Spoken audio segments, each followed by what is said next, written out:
Պարոն Փաշինյան, վերջին քննարկումներից մեկում դուք ասել եք, հարց եք բարձրացրել, որն է արդարությունը, որն է արդարադատությունը, եւ ուզում եմ ձեզ հարցնել, արդարություն է այն, երբ ձեր աջակիցը վեհափառին ուղղորդելու սպանելու կոչ է անում,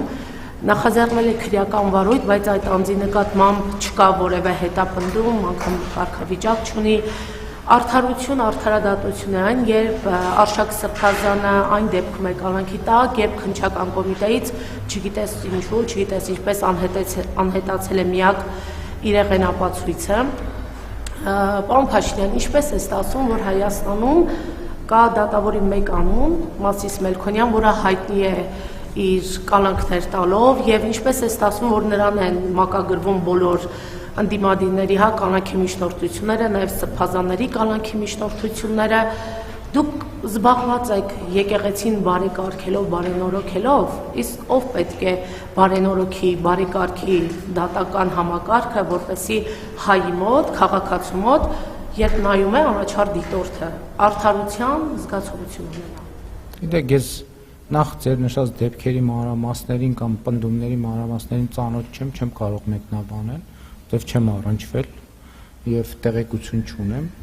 համենայն դեպս ձեր հարցից հետո կփորձեմ հետաքրքրվել, թե ինչի մասին է խոսքը։ Ինչ վերաբերում է արդարությանը եւ արդարադատությանը, գիտեք, որ ոլորտում բարեփոխումներ իրականացնելու մենք ռազմավարություն ունենք,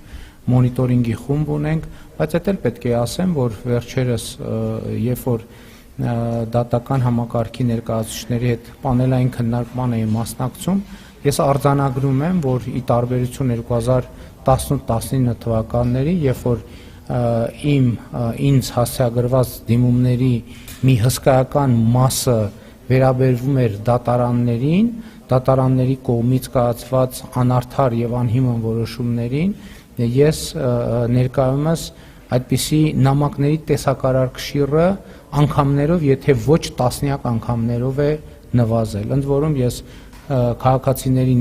նամակներ ստանում եմ ամեն օր, կարդում եմ ամեն օր, դրանցով զբաղվում եմ ամեն օր։ Եվ մենք դատական ոլորտի մեր բարեփոխումները շարունակելու ենք, այդ թվում սահմանադրական փոփոխությունների տրամաբանության մեջ, եւ առիթ ունեցել եմ ասելու, որ կարծում եմ, որ Հայաստանում պետք է ներդրվի երդվյալ ատենակալների ինստիտուտ, որը նաև դատական համակարգի օրգանական շատ կոնկրետ եւ ուղիղ կապ կստեղծի հանրության հետ։ Շնորհակալություն,